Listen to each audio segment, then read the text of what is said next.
अस्सलाम वालेकुम। आज मैं कोशिश करूंगा आपको समझाने की स्टार डेल्टा मोटर क्या होती है। स्टार डेल्टा को बहुत आसान सा काम है, अगर आपको दो तीन बातें उसकी मेन समझ आ जाएं तो उसमें कोई इतना मुश्किल काम नहीं है। सबसे पहले समझे, थ्री फेस मोटर में तीन कॉयल वाइंड किए जाते हैं। मतलब एक कॉयल का एक सिरा होता है, दूसरा सिरा होता है। एक पहले को आप A1 कह लें, दूसरे सिरे को A2 कह लें। दूसरे कॉयल के पहले सिरे को आप B1 कह लें, दूसरे सिरे को B2 कह लें। तीसरे कॉयल के पहले सिरे को आप C1 कह लें, दूसरे सिरे को C2 कह लें। होता ये है कि जब हम स्टार कनेक्शन करते हैं तो स्टार कनेक्शन में हम तीनों सिरे एक साइड के जोड़ देते हैं। मतलब A1 को जोड़ दें, A1 B1 और C1 तीनों को जोड़ दें।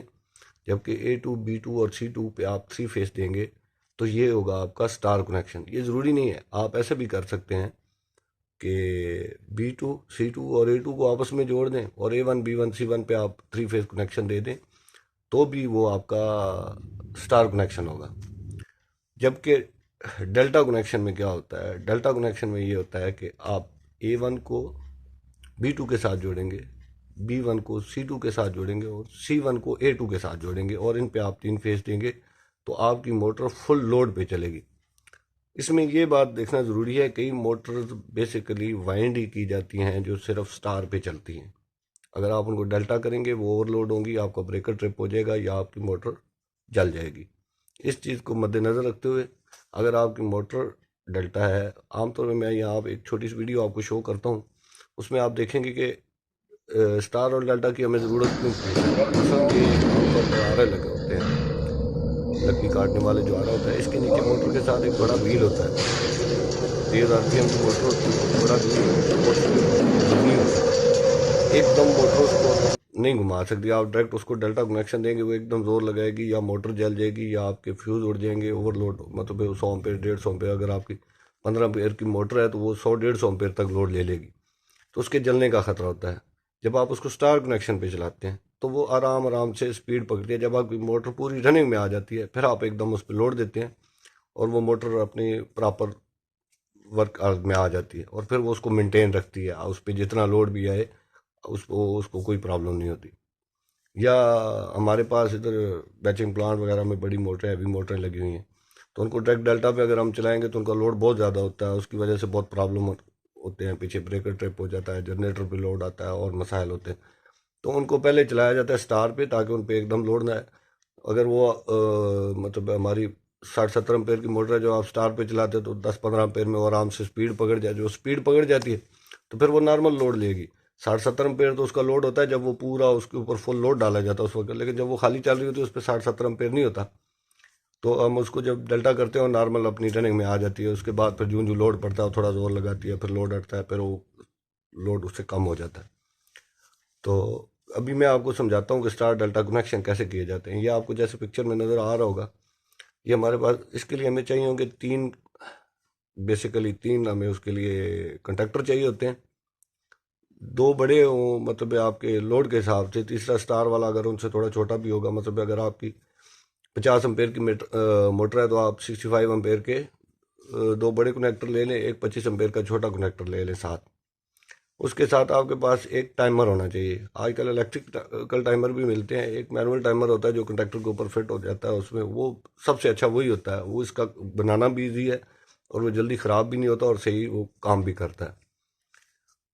वो आप यहाँ पे देख सकते हैं कि उसमें आपको ये तीनों चीज़ें नज़र आ रही हैं। उसमें आपने क्या करना है कि मेन कनेक्टर पे और उसके साथ आपका दूसरा कनेक्टर, उसको डेल्टा कनेक्टर कहा जाएगा, इन पे आपने तीनों फेस पैरेलल दे देने हैं। यहाँ से आपके पास जो साथ तीसरा कनेक्टर है, मेन कनेक्टर के ऊपर आपने टाइमर लगाना है। उसकी मेन वायरिंग मैं आपको पहले बता देता हूँ। तीनों फेस आप ऊपर लगाएंगे। मोटर की जो 6 तारें आपके पास आ रही हैं, आपने मेन कनेक्टर पे L1 के सामने जो है A1 को लगाना है, L2 के सामने B1 को लगाना है और L3 के सामने जो है वो आपने लगाना है C1 को। और जो डेल्टा कनेक्टर होगा उस से आपने लगाना है, पहले नंबर पे आपने लगाना है उसको B2 को, दूसरे नंबर पे आपने लगाना है C2 को और तीसरे नंबर पे आपने लगाना है A2 को।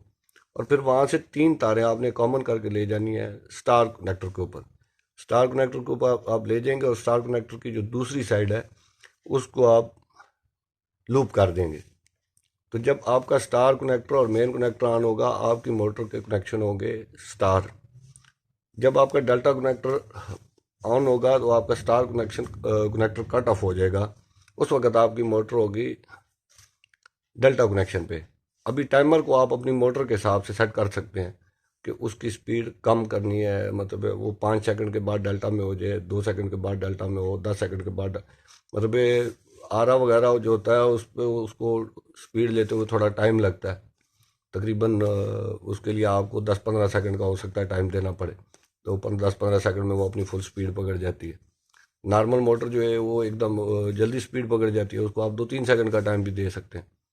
तो इसके बाद आ जाते हैं इसके मेन जो इसकी वायरिंग होगी, कंट्रोल की वायरिंग।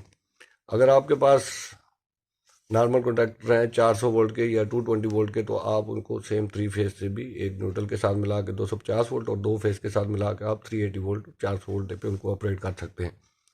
अगर आपके पास 24 वोल्ट या इस तरह के हैं तो उसके लिए आपको अलग से स्टेप डाउन ट्रांसफार्मर चाहिए होगा, तो उसके थ्रू आप लगा सकते हैं। वो आपकी अपने उस पर डिपेंड करता है कि आपके पास क्या चीज़ अवेलेबल है। लगाने का तरीका मैं आपको बता देता हूँ। आप एक के पास 2 बटन होने चाहिए, ये आपको तस्वीर में नजर आओ। एक NC बटन होना चाहिए, एक NO बटन होना चाहिए। मतलब फर्ज करें आपके पास 220 के तीनों कंडक्टर हैं, तो आपने सबसे पहले क्या करना है कि एक जो न्यूट्रल वायर है आपकी 220 की जो न्यूट्रल वायर है उसको आपने NC के बटन के थ्रू गुजारना है और तीनों जो कॉन्टैक्टर हैं उनके A2 पे लगा देनी है। ये क्लियर हो गया।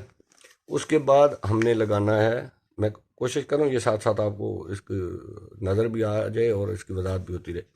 उसके बाद हमने क्या करना है कि जो आपका मेन कंडक्टर है उसका जो A1 है उससे वायर लानी है आपने NO स्विच पे। NO स्विच पे आपने मेन फेज भी देना है और NO स्विच के यहाँ पे मेन लाइन लगती है, वहाँ से आपने एक लाइन ला के तो जो मेन आपका डेल्टा है कॉन्टैक्टर, सॉरी डेल्टा नहीं मेन कॉन्टैक्टर है, उसके आपने उस पे लगानी है NO पे। NO की एक साइड पे लगा देनी है जिधर मर्जी।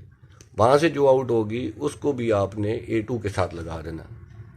इससे ये होगा कि जब आप NO बटन पुश करेंगे तो आपका कॉन्टैक्टर ऑन हो जाएगा और वो ऑन पोजीशन में खड़ा रहेगा। जब आप NC को प्रेस करेंगे न्यूट्रल कट ऑफ होगी, आपका कॉन्टैक्टर बंद हो जाएगा। यहाँ से सेम आपने 2 वायर A2 से लगानी है, जो न्यूट्रल ऑलरेडी लगी हुई है। A2 से आपने लगानी है डेल्टा के NC जो उसमें ऊपर पोल दिया गया उसके ऊपर एक वायर लगानी है A2 से। उसको दूसरी साइड से आपने लगा के तो NC से लगा के तो उसमें लगा देना है आपने स्टार कनेक्टर पे। यानी कि जब आपका डेल्टा कनेक्टर बंद होगा तो आपका स्टार कनेक्टर ऑन होगा, या जो ही आपका मेन कनेक्टर ऑन होगा तो आपका स्टार कनेक्टर खुद ब खुद उसके साथ ऑन हो जाएगा।